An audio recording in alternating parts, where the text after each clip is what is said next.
Olá rapaziada, bem-vindos ao nosso canal. Vamos dar sequência a mais um bloco de revisão para o Enem 2024, né? Dando sequência à nossa aula, vamos fazer mais uma questão de ondas. Vai fazer mais duas questões. Vamos dar sequência a mais uma questão agora. Bem simplesinha, né? Mas bem legal, bem interessante. Então, eu vou mais uma vez, eu vou projetar a questão aqui no quadro, aqui na frente, vocês vão acompanhar e eu vou fazer a leitura da questão aqui do lado. Como vocês estão vendo na tela aí a questão, vamos fazer a leitura da questão. Diz o seguinte, também a prova não tem a data do Enem. As notas musicais podem ser agrupadas de modo a formar um conjunto. Esse conjunto pode formar uma escala musical dentre as diversas escalas existentes. A mais difundida é a escala diatônica, que utiliza as notas denominadas Dó, Ré, Mi, Fá, Sol, Lá, Si. Essas notas estão organizadas em ordem crescente de alturas, sendo a nota Dó mais baixa e a nota Si mais alta. Considerando uma mesma oitava, a nota Si é a que tem menor. Continuando, gente. Então percebam, vou botar a questão aqui no lado novamente, vocês vão acompanhando aí, eu vou lendo a questão aqui. Aí o cara diz assim, professor, eu não entendo nada de música, professor. Como é que eu vou fazer uma questão dessa? Você não precisa entender nada de música. É uma questão muito simples. A única coisa que você precisa ter é entender a parte física. Além da altura musical, isso está diretamente relacionado à frequência e comprimento de ondas. Então, primeira coisa importante. Nós falamos que a velocidade de propagação da onda na instante ela é igual a lambda vezes f. E aí a gente calculou a frequência quando a frequência foi igual a v sobre lambda, não foi isso? Isso que nós fizemos na instante. Então, o que é que você vai perceber aqui? Que a frequência e o comprimento de onda são grandezas inversamente proporcionais. Quanto maior for o comprimento de onda, menor é a frequência. Lá nas ondas, lá na radiação, né, nas ondas eletromagnéticas, percebam, né? As ondas com maior comprimento são o quê? Nós temos o espectro visível, temos as maiores e as menores que o visível, né? As maiores são o quê? Infravermelhos e as menores ultravioletas. Então as menores ultravioletas, elas têm maior frequência. Elas têm menor comprimento de onda, maior frequência, são as mais perigosas. Por isso que a gente passa protetor solar, a gente usa o V, né, que é a proteção contra a ultravioleta. As ondas de rádio, né, elas têm um comprimento de onda maior, mas a frequência é menor, elas são talvez menos prejudiciais nesse sentido. Então perceba, o que eu quero que você tenha na cabeça aí e vá para a prova lembrando disso é que quanto maior for a frequência, menor o comprimento de onda. Maior o comprimento de onda, menor a frequência. Bora lá. Voltando para as ondas musicais, só lembrando, gente, são ondas sonoras. As ondas sonoras não são iguais às ondas eletromagnéticas, são diferentes. Primeira diferença das ondas sonoras para as ondas eletromagnéticas está na natureza, né? As ondas sonoras são ondas mecânicas. As ondas eletromagnéticas são ondas que não dependem do meio material, são ondas que é da interação do campo elétrico com o campo magnético, beleza? Estamos falando de ondas mecânicas, as ondas sonoras. São ondas o quê? Longitudinais. Tem a revisão lá, viu, gente? Vai lá no playlist lá. Longitudinais, se propagam em 3 dimensões, né? Então, bora lá. Lá você tem lá toda a revisão. Mas voltando aqui para a nossa questão. Ele dá a escala e ele diz assim, que é uma escala crescente. Se ele diz que é uma escala crescente, é que tem maior altura, gente. Então, a altura vai estar relacionada com a frequência. As ondas com maiores frequências são as mais altas. Com menores frequências são as mais baixas. Isso quer dizer o quê? Uma onda com maior frequência ela vai ter um grande comprimento ou um pequeno comprimento? Um pequeno comprimento.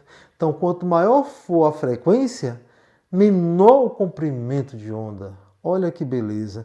Então, perceba, se eu quero saber uma onda que tem um grande comprimento, ela vai ter baixa frequência. Aí é a grande confusão. A altura da onda não está relacionada com o comprimento de onda. Está relacionada com a frequência. Presta atenção nisso aí. Então vamos olhar as alternativas para você ver que é coisa boba. Considerando a mesma oitava, né? A nota Si está lá, é a última, né? É a que tem, ele diz que as notas estão denominadas de forma crescente, né? Essas notas estão organizadas de ordem crescente, de altura, crescente de altura. Se é crescente de altura, gente, quer dizer, quem é que tem menor frequência? Dó. Quem é que tem maior frequência aí? Si. Então, Si é a nota mais alta porque tem maior frequência. Se ela é mais alta porque tem maior frequência, se ela tem maior frequência, ela tem menor comprimento de onda. Olhando para as alternativas, considerando a mesma oitava, a nota Si é a que tem menor. Ela tem menor amplitude? Não, não tem nada a ver com amplitude. Não tem nada a ver com. Falou em altura, tem a ver com a frequência. É a que tem menor frequência? Não, se Si é mais alta, quanto mais alto for, maior a frequência. Então a nota Si vai ser a que tem maior frequência, né? Com a velocidade, também nada a ver, né, gente? Com a intensidade, também não. Tem a ver com o quê? Com a frequência. Aí vem a questão. Aí o aluno fica, poxa, professor, o professor disse que tem a ver com frequência, então não tem a ver com o comprimento de onda. Tem. Aí fala aqui que tem menor comprimento de onda. Aí você tem que estar lembrado, porque às vezes você faz o seguinte, você associa a altura só com a frequência. Você decorou. Frequência, altura, mas não. Ele relacionou com o comprimento de onda. Olha a pegadinha. Aí você precisa lembrar que quanto maior for a frequência, menor o comprimento de onda. Então, se a nota Si tem maior frequência, ela tem menor comprimento de onda. Então, a nossa letra vai ser a letra E. Perceberam? Então, pegadinha foi o seguinte, né? Como a nota Si tinha maior altura, se tem maior altura, maior frequência. Se tem maior frequência, menor comprimento de onda e matamos a questão. Então, pessoal, fica ligado aí, não cochila, toma um café, sacode a poeira. Vamos fazer mais uma questão para a gente fechar esse bloco com chave de ouro, para a gente fechar esse bloco de ondas e você ir lá para a playlist de ondas, revisar ondas lá para fazer sua provinha. Eu vou gravar uma aula ainda só de ondas sonoras, que cai bastante. Essa partezinha que a gente está brincando aqui, perceba que isso cai muito, para você não perder essa questão em sua prova. Então, fica ligado aí, não cochila não, que a gente é vapt-vupt. Estamos voltando para mais uma questão, né? Então dá uma olhadinha aí, gente, eu botei aí no quadro, vocês estão vendo a questão. Eu vou ler aqui, mas como a gente fez nas outras questões, a gente vai fazer a leitura. É um texto grande, né? Mas vamos lá. Primeira coisa, gente, quando tiver texto grande, nem sempre você vai ter que ler, mas se você precisar das informações, você lê. Pela questão, a gente vai ler o texto, para você entender. Bora lá. A tecnologia de comunicação da etiqueta RFID, chamada de etiqueta inteligente, é usada há anos para rastrear gado, vagões de trem, bagagem aérea e carros nos pedágios. Um modelo mais barato dessas etiquetas pode funcionar bem sem bateria e é constituído por 3 componentes: um microprocessador de silício, uma bobina de metal, feita de cobre, né, ou de alumínio, que é enrolada em um padrão circular, e um encapsulador, que é um material de vidro ou polímero, né, envolvendo um microprocessador e uma bobina. Na presença de um campo de radiofrequência gerado pelo leitor, a etiqueta transmite sinais. A distância de leitura é determinada pelo tamanho da bobina e pela potência da onda de rádio emitida pelo leitor. Questão disponível no UOL, acesso. É uma questão adaptada também. Perceba o seguinte, né? Nós temos aí mais uma questão. Observe, né?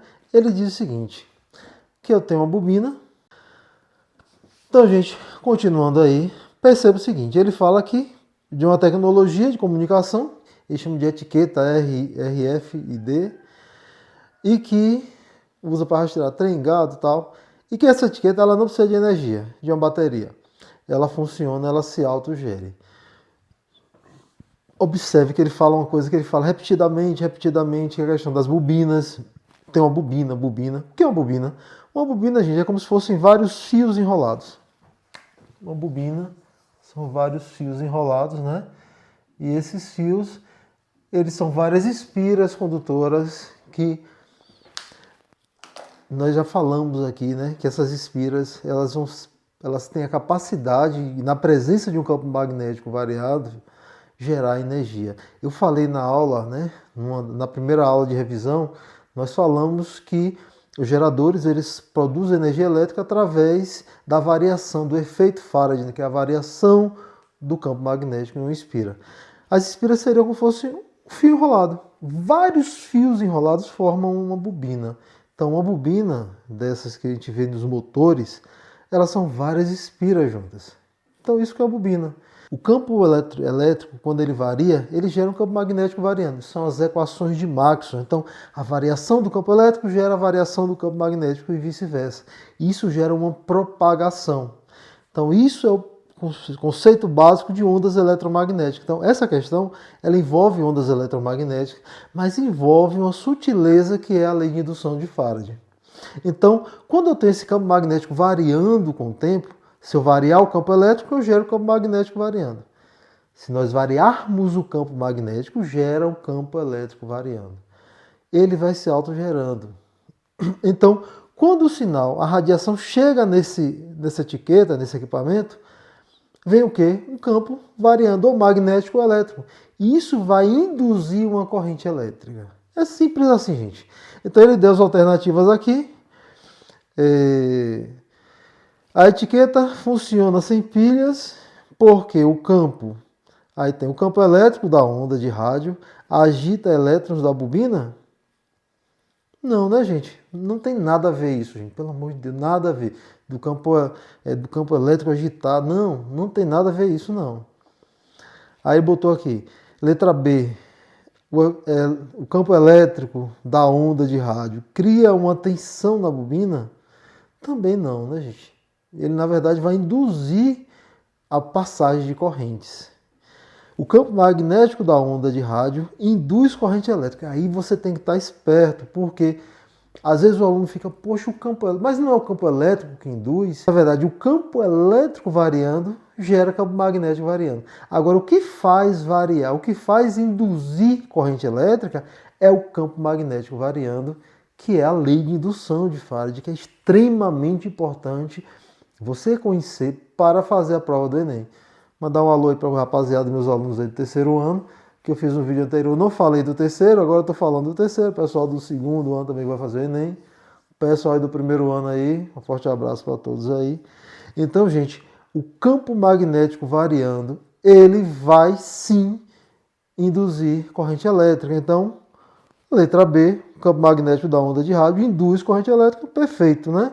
Na letra D, a letra C, perdão, gente, a letra C, então a letra C está correta. Aí na letra D diz, campo magnético da onda de rádio aquece os fios? Não, né, gente? Que vai aquecer se tiver resistência. Se tiver induzir, tiver muita resistência, mas não é uma corrente tão alta assim, para gerar uma resistência a ponto de aquecer, né? Então, nada a ver. O campo magnético da onda de rádio diminui a ressonância no interior da... Não, nada a ver. Então, essa questão, letra C, ela envolveu o quê? Envolveu a parte de ondas eletromagnéticas, você entender a propagação da onda eletromagnética e entender a lei de indução de Faraday. Quem é meu aluno não perde uma questão dessa de jeito nenhum. Então, galerinha, com isso aqui nós fechamos esse bloco de aula. A gente vai partir para mais um bloco, a gente vai fazer umas aulas também para complementar as playlists. Continue acompanhando. Quem não está inscrito no canal, não esqueça de se inscrever. Se inscreva aí, vá. É só apertar o botão, não vai doer nada. Continua seguindo aí, acompanhando as aulas. Então, forte abraço a todos e não percamos o foco.